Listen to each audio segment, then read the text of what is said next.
welcome back to week 4 of Launch and 28 Days of Love. Oh my goodness, and love has been sharpening. When you refuse to give up.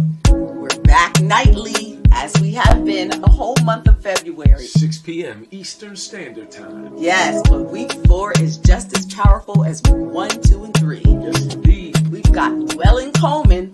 On Monday, February 20th at 6 p.m., we have James Audrey Brown. Tuesday, February 21st at 6 p.m. Then we've got Thomas and Aisha White. And that's Wednesday, the 22nd at 6 p.m. And Pastor Stephanie Woodson. And she'll be Thursday, February 23rd at 6 p.m. Don't forget date night on Fridays. That's where you sharpen your love too. That's right, get on the love train. Then we've got Saturday. And you know, it's just the two of us. That's your our covenant time. And don't forget, the intimacy of worship happens on Sunday. It's when you come together and you worship together. Whether you go to a place or you do it at home, make sure that you focus on worshiping together. So we'll see you on Facebook Live or our YouTube channel, Launch TV, at 6 p.m. nightly. That's right, at 6 p.m. Eastern Standard Time. Launch 28 Days of Love. Because love sharpens when you refuse to give up. Welcome everyone. Welcome to 28 Days of Love. I'm Kim. I was trying to make sure I had the night. And I'm Dr. New. I got that note. I got that note right. Oh my goodness. I am so excited about this. I was excited from the very beginning when I was telling you, please let's get Aisha and Tom, or Tom and Aisha. Look, I always say Aisha and Tom, Tom and Aisha. Listen, they responded like first too, like that's they don't play around. They don't play around. The reason why I thought it was necessary to get them is because they represent what I call longevity. Yeah. And I mean longevity. Yep. So I'm excited about those two. I'm not going to tell all that I know. I'm just going to let them come on and we are just going to glean from them. Please share, because I say that I've never met anyone that had a relationship like this ever. Mm-hmm. I mean, I had my cousin Audrey and James on yesterday, and theirs was very unique, but I've never met anyone like Tom and Aisha's. No. So we want to encourage you to go ahead and join our Facebook group. It's 28 Days of Love on Facebook. Join that group. You'll find all of our broadcasts in the guides section, right in a row. The Friday date nights, all the things that's there. And also we encourage you to post, little quotes, pictures, videos, things that will help encourage others in their marriage relationship. So those that may be preparing or in waiting, ready to get married. So go ahead and put those things up there. It's a way to help others. Yeah. All right. So even when you're going through a difficult time. Oh yeah. Somebody needs to know that you've went through a difficult time, because they're going through a difficult time and they know that they can make it. Right. So let's bring them in. Let's bring them in. Let's bring them in. Let's bring them out. Bring them out. There you go. Bring them out. There you go. Hi, Tom and Aisha. Hey. Hi. Hey, y'all. The crowd goes wild. Yeah. Oh my goodness. It's good to see you. I'm so glad you guys have agreed to come on. Yeah. Let's just get started because I really want to get started. You know what I want to know? How'd you meet? And what attracted you to each other? What was it? Was it her ankles? What was it? He's so silly. He says that to everybody. Hit the Friday line. It's not your beauty. Oh, I'm just kidding. Well, we actually met in 4th grade at McKinley School. She was crazy. Wow. And his little fresh self passed me a note in 4th grade. So I started in 4th grade. Wow. That's why I said I have never met anybody like him. Yeah. So we had a crush on each other in 4th grade. It ain't really go no further than that, but it's a little crush on each other in 4th grade, and then in 10th grade. Homecoming, that's when I guess That was ninth grade. was it ninth grade? Ninth grade. I think it was 10th, but Somewhere in anyway. Tom, I think you're right. It's actually, I know when the date is because when my mom got married, because it was homecoming night. Because I came from home from the wedding to her from the wedding to homecoming, and we danced all night long at homecoming.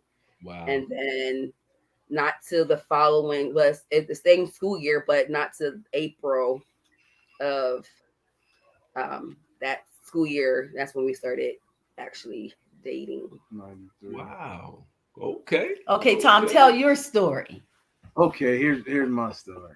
The whole I joke with her now. The whole fourth grade thing, I still told her she was my girlfriend. I just let her try to find out by that. See it. Just let her find out if if there was other people out there other than myself. Okay.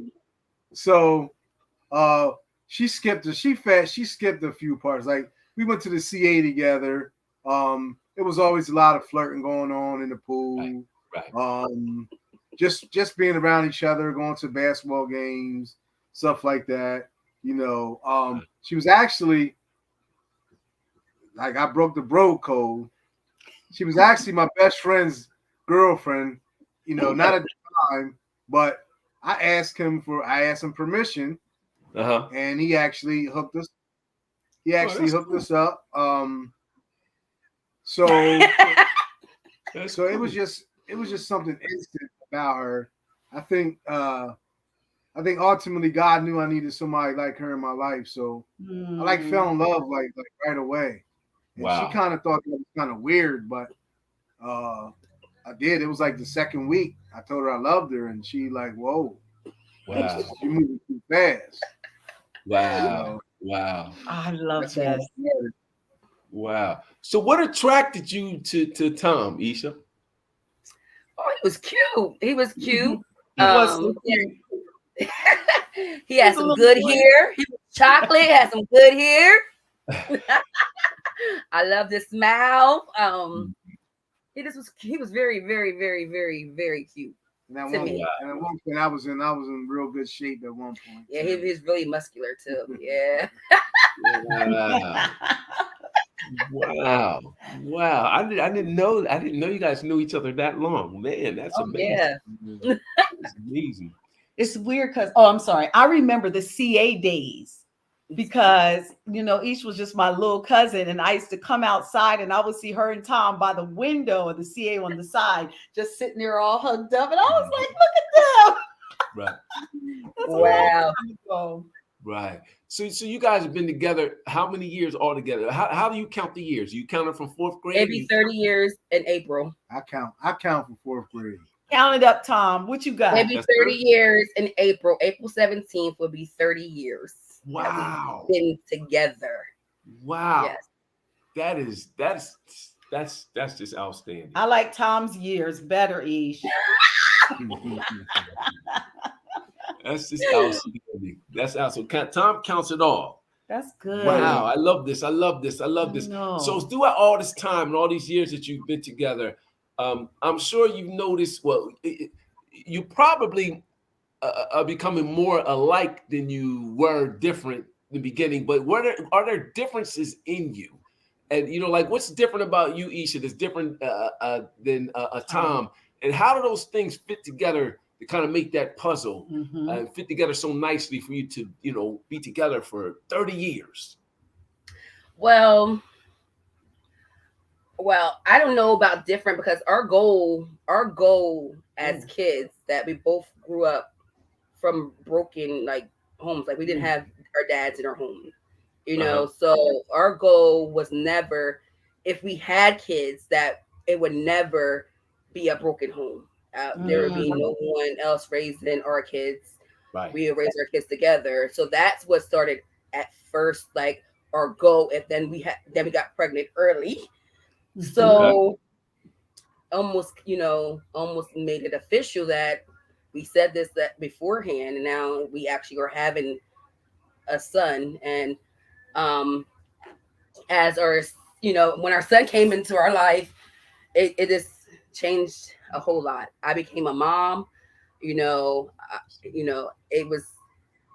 was everything that's going to be better for him. Wow. So that was my goal. Whatever was going to be beneficial for my baby at that,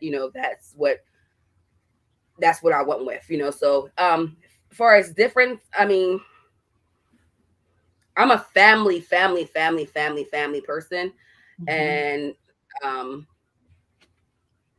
Tom was only one kid. Like his mom only had one kid. So I came from, even though my mom only had two kids, my dad had 10, and my mom took in a lot of kids, and I share my mom with a lot of people, and I have other siblings by that. So I have other siblings. Yes, my mom has two biological kids, but my mom gave me older sisters and younger brothers.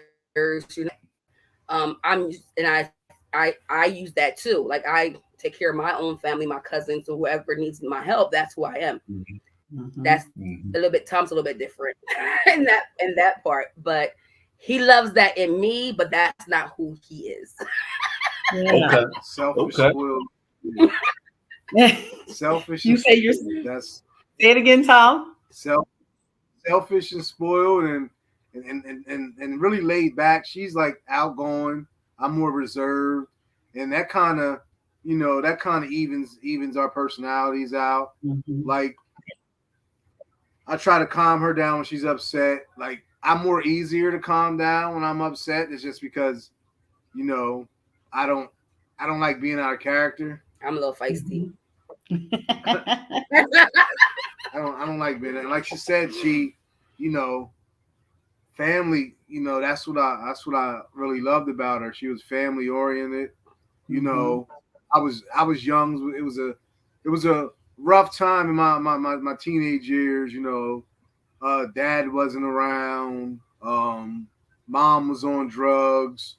So like I said, God put her where she needed to be, and kind of we just fought to stay together, me more so than her, because I made a lot of dumb mistakes in my life. So I just had to fight, because that's what I wanted. Like that's one, like she said in the beginning, like if we have kids, our kids are not going to grow in a separate home. They're not going to be, I'm not going to be over here. She's not going to be there. They're going to see us together, whether, it's through the good times and the bad times, but ultimately our goal is to be parents in the household. Right. Yeah, we wanted to stop the curse, as far as, my mom and her dad, they split up, so my mom's biological mom didn't raise her. So it's it was history repeating itself. We had to stop it, and it stopped with us. I love that.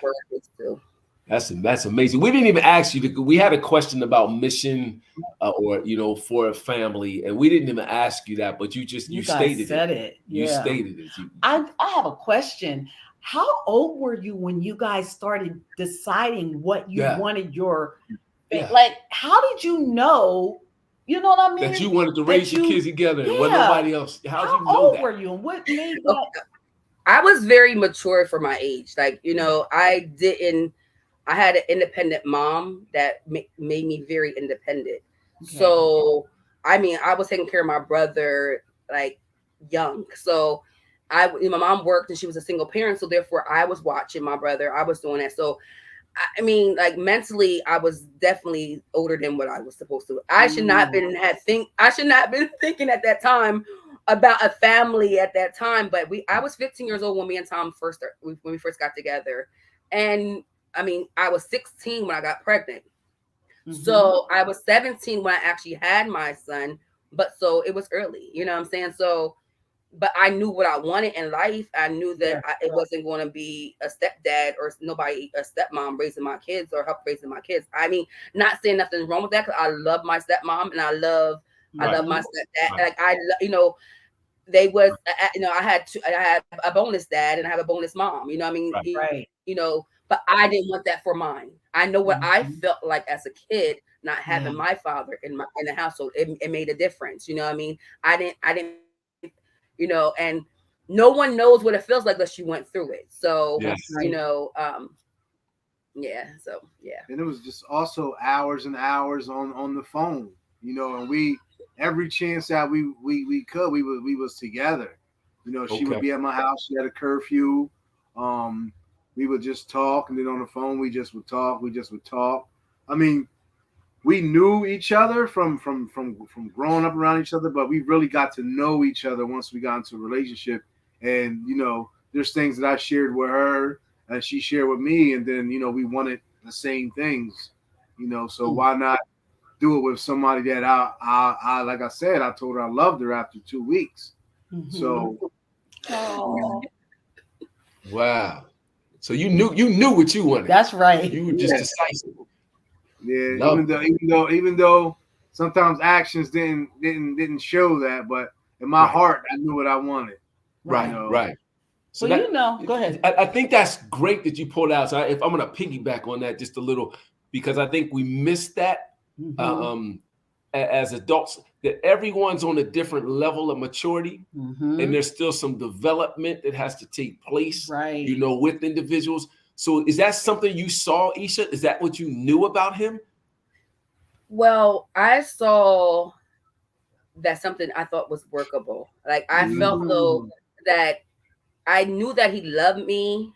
And I also had my mom in my ear as well. Like as we got older and I was unsure about certain things, like, Mom, if he loved me, why this? If he loved me, why that? You know, I had questions and I was ready, like, I love him, so I wouldn't do none of them things. You know what I'm saying? So Right. if he really loved me, like, but he genuinely showed my mom that, you know, because she would be on me like, he really loves you though. I think that's Mhm. workable. Like, you know what I mean? She was always in my ears. Like, so she definitely was Tom's cheerleader. Like, Right. Aw. you know what I mean? So it was a lot of reasons that, you know, I gave Tom another chance because of my mom being in my ear and she giving me great advice. And she never told me to leave or gave me any negative the decision was mine, but she definitely was Tom's cheerleader. It still was up to me because she definitely was Tom's cheerleader. And I knew I didn't want to be with nobody else. I knew that I really wanted to be with him, but I needed him to show me that same. Right.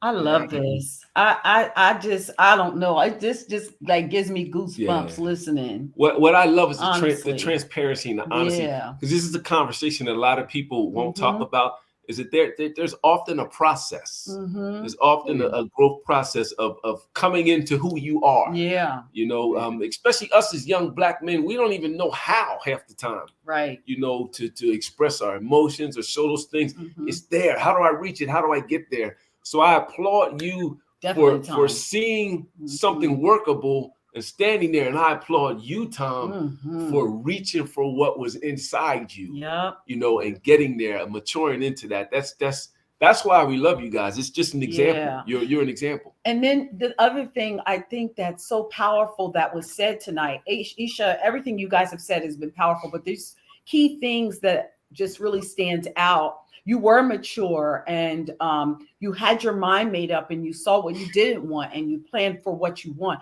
which I think is over and beyond. And for anyone who doesn't know, Isha and I used to work together at a group home, and she was always organized and she always knew how things should be. And she was always steady. And this is just who she is. And Tom was always a support. He was always right there. And so when I would see one, you saw the other. And it was so cute. I have to say this. If Tom had new sneakers, Isha had new sneakers. If Tom had a new vest, Isha had a new vest. If they had new shirts, new jeans, if he bought it for himself, he bought it for her. I saw that with my very own eyes. So I watched the relationship for years and I never really said much, but I always watched. And what they had, they built together. So the powerful thing that I want to say, even to applaud you, Tom, as well, was the fact that you are honest about saying, I told her I loved her. To me, you don't get that from, you know, and Tom and Isha are many years younger than me. So when I knew them, they were just little kids. And Tom was the cutest little boy, just like Isha says.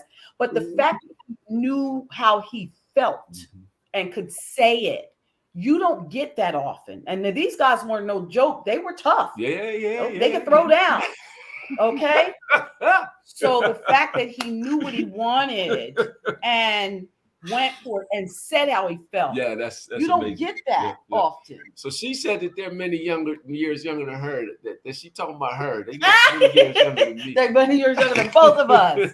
So I want to push into something because you kind of brought it up. So I was going to ask you. So what does marriage mean to you? Yeah. But I heard you say, from the 4th grade, so you are like all your lives, you've kind of known each other. So would you say you were married before you were married? And what's the difference in that whole covenant saying I do from what you were before you said I do? Oh yeah, we was definitely married before we was married in my eyes. Mm-hmm. Not in mine, because in marriage it came a great deal of commitment. Like for me, like he did more. Like he stepped up a whole lot after we got married, you know. So yeah, so we wasn't married before we were married. We were together, but we wasn't married. I just said in your eyes. I know. But I mean, like, it's one thing that I can give Tom like all the credit for, as far as like when other people have like relationship problems, and if say their significant other cheated or whatever, or made them feel like low or whatever else, or made them feel not loved, and like, the response, or he never made me feel like I was at fault, or he did it because of me, or he if he made that wrong, that he was willing to do anything to make that wrong right. Mm-hmm. That was, or if we get into an argument or disagreement, he was willing to initiate the phone call. You know what I'm saying? Like he's willing to put his pride aside, not my pride, because my pride I would not call. You know what I'm saying? Like, I'm not picking up that phone. I ain't doing it. You know what I'm saying? But he always did, and that's another. When my mom says that Tom loved me, like that, he showed it. Like he definitely showed it, and definitely. That's why I said I was willing to work a lot of things out, because I know he genuinely loved me. I love it. I love it. Yeah, but I love it. Tom. Can I say something? Yeah, I was going to say, I wanted to hear a little bit more about what you meant in your mind. Yeah, she didn't let me finish, because when I said that back then, all the things she said, well, we can't be married if you're not holding down a job, if you're stop messing around. So once we got married, I kind of took what those words says to love and cherish, to honor and obey, through sickness and health. Like I really, built with that concept and say, this is what we're going to do, no matter how ugly it looks. At the end of the day, you can turn around, look over your shoulder, and I'm right here with you. Ooh, that's a fool. That's the same thing. How what I love about her, because she whipped me into shape. Like, she didn't let me be less than a man. Like if I was, she told me. Like, like if my mom was here to this day, like I didn't know if I was her son or Isha was her daughter. Wow. Because my mom did not, no matter what I did, she did not allow me to put the blame on her. You got to take ownership. You know what I'm saying? And she just absolutely loved Isha, because she saw what Isha was doing for her son. Like, because I didn't open up to too many people. Yeah. I didn't open up to too many people at all, but I opened up to her, and I just gave her everything. Aww. Like I said, God knew what he was doing. That's it. God definitely knew what he was doing. I would need her in my life for everything that transpired as the years went by. So wow. I got to piggyback off that, because the stuff that you shared breaks all the rules. Yes, it does. For what society says a man is supposed to appear to be in that marriage relationship. So I want to know, and you just said it freely, and I applaud you. I'm Trust telling me. you. But I want to know, what was it? You know, I don't even know how to say the question.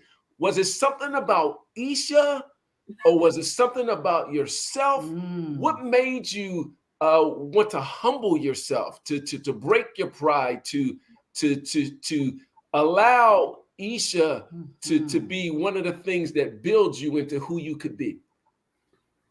For one, I had kids. We had kids together, you know. And I knew that if I didn't fight for her, or fight to be with her, that I probably would be dead or in jail. That's the honest God's truth. Wow. Because there was a point in my life where I didn't really care about anything, because everything when I was going through, you know, not listening to her, but at the same time listening to her, you know, her mom, her dad, and all the other family, like they just, I guess they saw something too, because they accepted me like right away. You know, I had to prove them the mom though first thing, because I always had hair. I love my hair. So when I was young, you know, when I first met her mom, I had a lot of hair. It was all over the place. And what did your mom say? She saw us walking down the street one day. He had a whole lot of hair. So when I went to her house, I think I was staying with my dad at the time. When I went to her house, she was like, he looked like a little hoodlum. So I had told him what she said, and he had got a haircut. So next day, he got his haircut. So then we went to the mom's, and we went to the house, and she said, "Wait, hold on, that's not the same guy I saw you walking down the street with." I said, "Yes, it is. He got a haircut because you called him a hoodlum." So not only Tom, prove to her, to show her my love, I had to do the same thing, you know, for mom. Like I show, you know, I love your daughter. You're gonna be my mother-in-law one day. So I want to let you know that I am not who you saw. Come on, Tom. You know what I'm saying? That's not who I am. Wow. So, yeah. Wow, you're a man of action. This blows my mind. A man of action. I know. I'm like floored. I know, man. I am floored. We've got to get you on to talk some more. Yeah, some of the things you're saying are so rich and so helpful for especially our young generation today.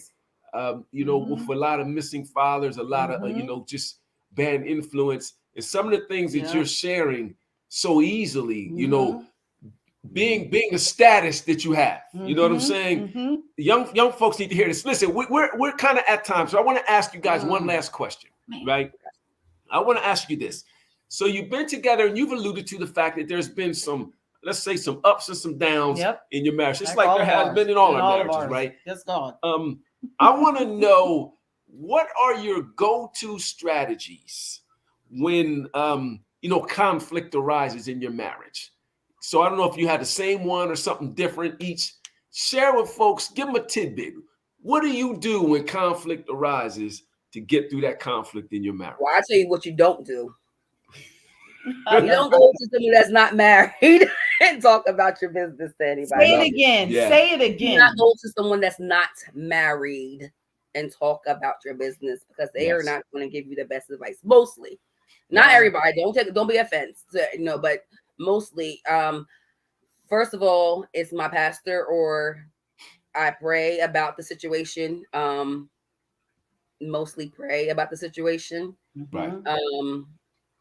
God's going to give you the answer regardless. It might not come right when we want it to come, and sometimes I get a little bit frustrated with it. But Tom's good at reminding me about prayer and, you know, talking to God, and, you know, and checking me on, you know, my faith sometimes. You know what I mean? He's good at reminding me with it, because sometimes when you're not getting answered, or you feel like things ain't working, or it's, you know, finances come in play, or, you know, and then you're at each other's throats, and, you know, and Tom's really calm about it, and I'm not calm.